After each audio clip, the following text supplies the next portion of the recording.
Anki is the best software for memorizing vocab and learning Japanese. Using it will help you stop forgetting words and give you the knowledge needed to immerse and learn more. But how do you use it? Well, that's what I'm going to show you in today's beginner's guide to Anki. We'll be going through the anatomy of Anki, how it all works, and how to optimize it for learning Japanese. Let's get started. So we go to Google and type in Anki. Yeah, so when you get to the site, you want to click download Anki. It'll go right down to the download section. I'm on Mac, so I'll just click this. So on Mac, you can just click on the DMG at the bottom. It brings up the Anki application and it guides you towards putting that into your applications. I already have it installed, so I should be fine here. Okay, now after installing Anki, you should see this screen. Usually when starting on Anki, I think the simplest thing to do here is so you can get a shared deck, or you can create a deck, or you can import a file, which would be a deck. Today we're just going to get a shared deck to start things out. I think it's the simplest way to get started.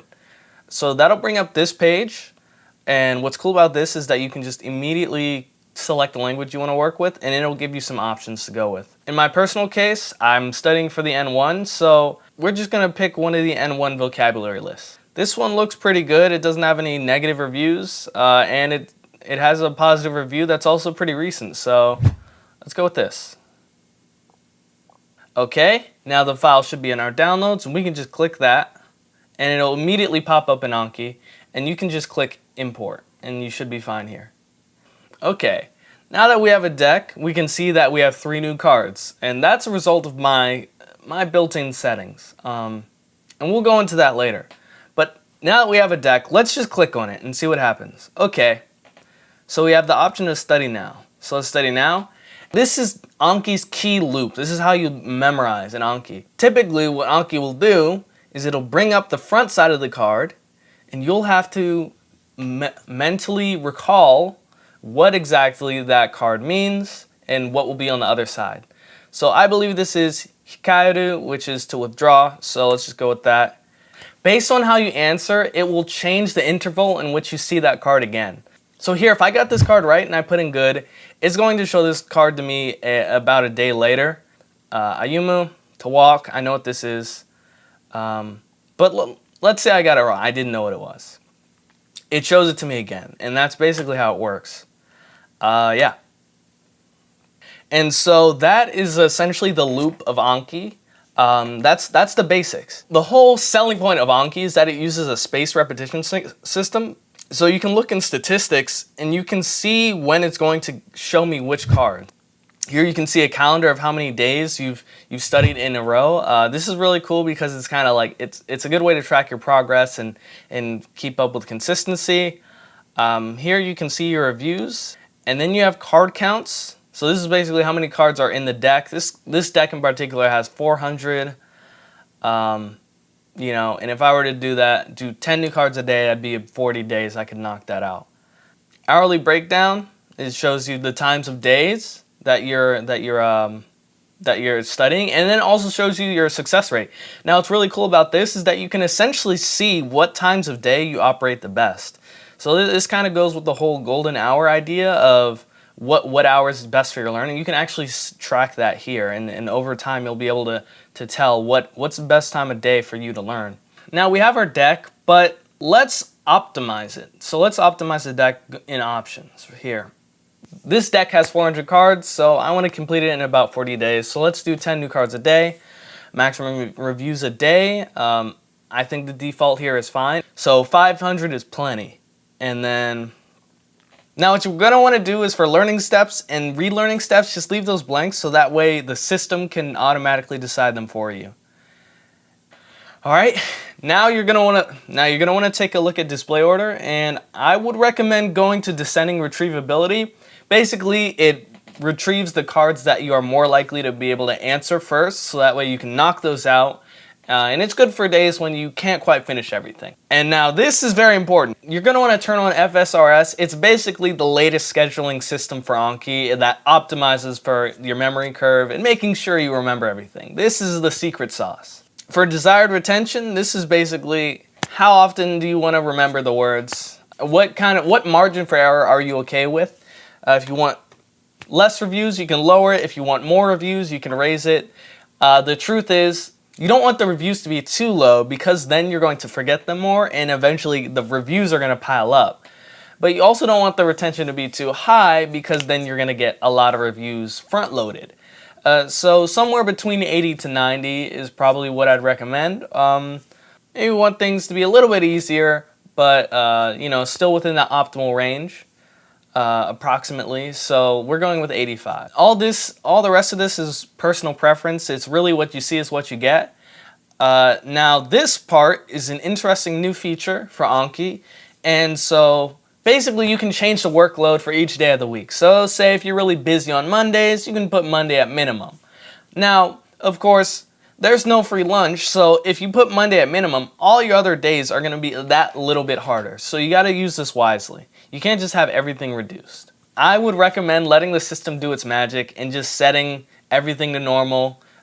Set that time in your schedule and just do it. I think that's going to be optimal for most people.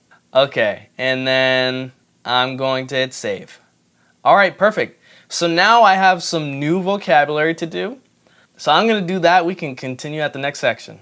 So I'm working with these cards, and this one doesn't have the hiragana. So what I can do is I can actually click edit, and then I can go in and see the anatomy of this card and how it works. And so this card has a front, which you see first, and then once you hit space, you can see the back of it. And it's just two plain text fields, which is nice to start out with. Now what I'm going to do is just add in the hiragana I want, and now it's part of the answer. So now when I complete this again, I can remember, yeah, Shinshitsu, that's right. To be honest, that deck wasn't very good. So what I actually can do is I can create one myself. And oftentimes this is really what you're going to want to do, because many decks that you'll find out there just won't suit your needs, Let's imagine from the perspective, that I'm working on Genki. Let's just say I'm working on Genki 1. So I can make a Genki 1 deck. Okay, so let's go to our new deck.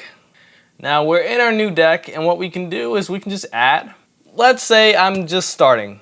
So I'd say there are two types of main cards. There's a recall card and then there's a recognition card. So let's make a recall card first. So let's say we want to make a card for good afternoon or konnichiwa. Because I'm just starting Genki, let's say. Okay, and then click add, boom, one card added. And then, now let's make a recognition card. Let's say, konnichiwa. Okay, now I want to be able to recognize this. What does that mean? Okay. Alright, I can add that, and then I close, and now these two cards are in the deck. And so I can hit study now, and I'm faced with one of these cards. Good afternoon. Typically, recall cards are more difficult, but they also allow you to bring up Japanese words from memory rather than just being able to understand them when you see them. So that's why I consider them as very effective to use and would probably prefer them for beginners. If you are only to pick one. Alright, so good afternoon, konnichiwa. Okay, I recalled that. And then what's this? Okay, it says konnichiwa. Okay, that's good afternoon or hello. Okay, and then I can hit good, or I can hit space again, and then boom. I finish the deck for now. So yeah, you can add words. Now that I've already finished studying for this deck, I can also access the words that I've added by hitting browse, and I can edit them here. And so I have the option of changing the front, changing the back. But what's also cool is that I can go into the different fields that are on each card. While I did create two cards for one word, one recall, one recognition, what you can do is actually go into cards. You can just pick a card. You can add a card type. And then what you can do is you can flip. So now that back part is to the front and the front's to the back. And that automatically flips a recall to recognition and recognition to recall. And so you can just save that and then boom.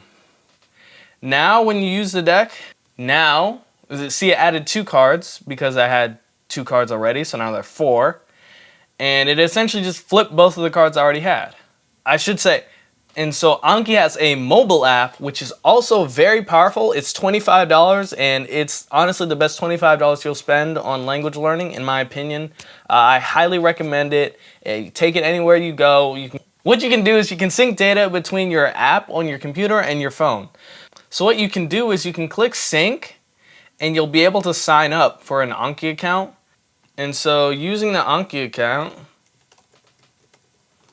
so using the Anki account, so you can save, and then you just agree to the terms and conditions, and boom. So, okay, so I have this email, and I'm just going to verify it.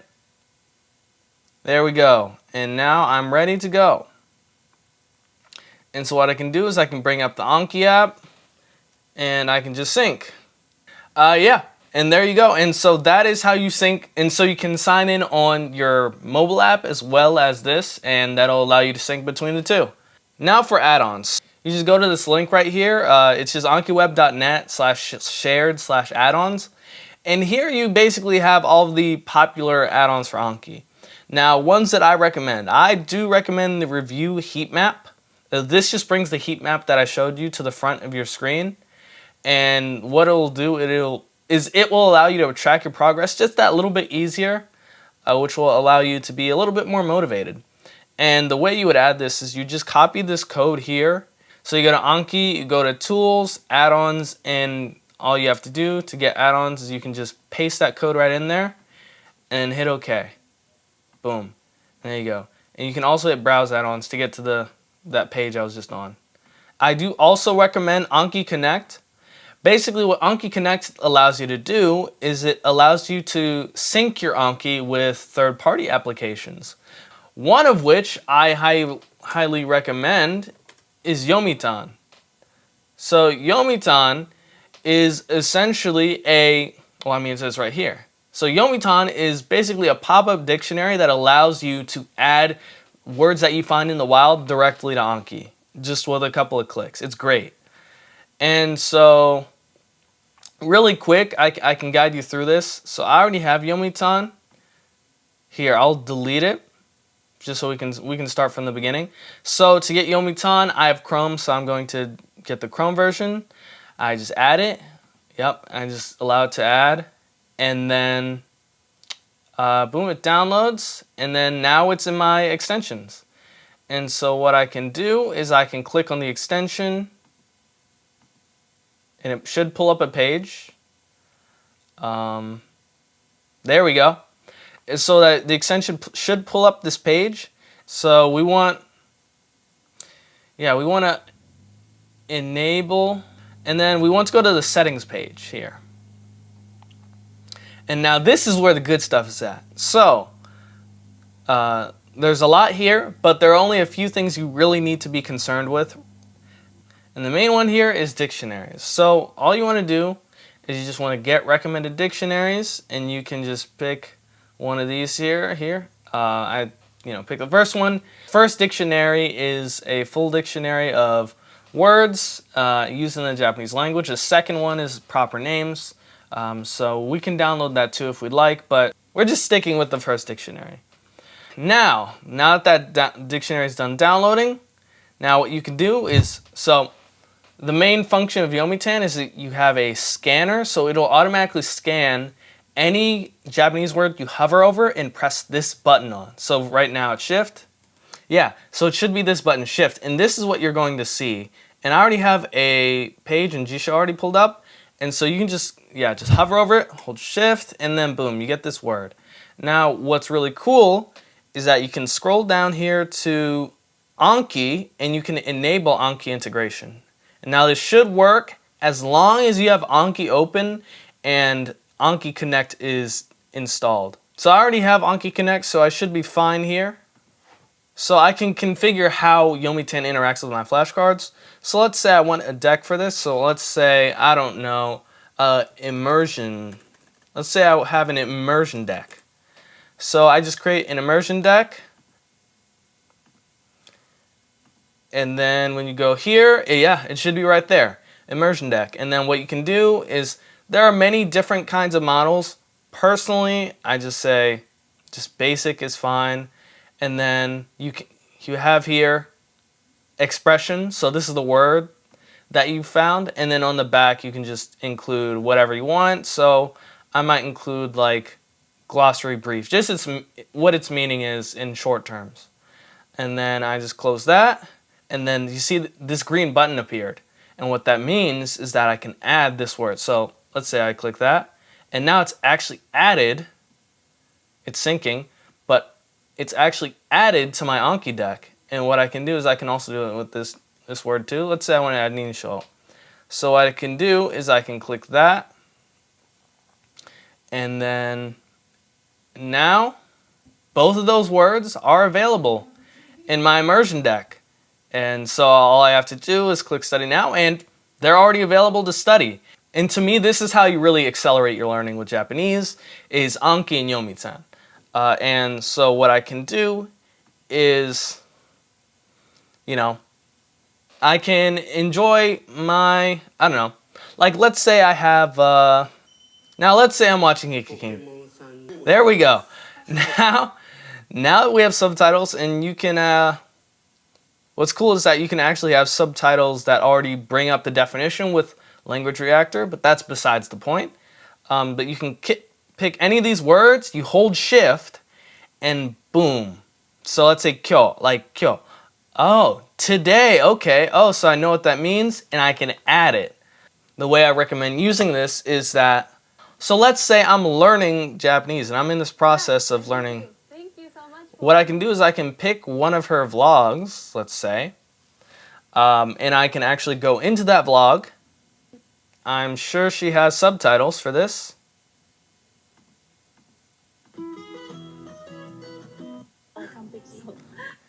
Yes, so, so she includes subtitles, for example. So what you can do is, what I recommend doing is, so let's say you're a beginner. What you can do is you can go to one of these YouTube channels, like Miku Sensei's. You can watch this for immersion. You don't need the English there. You can watch this for immersion, and then when you find a word you don't know, hover over it, hold shift, and then you just add that to your Anki deck. And so now your vocabulary is expanding out, and it's expanding out in a way that actually makes sense with what you're watching and what you're consuming. And to me, this is the real secret sauce when it comes to language learning. And it's really fast, it's really simple, and it's really easy. And that's how you use Anki. But Anki is just one piece of the puzzle. It's not going to get you fluent. If you want my full approach, then be sure to watch this video, and that'll get you all the way there. Check it out. All right, I've been Josen. I'll see you in the next one. Peace.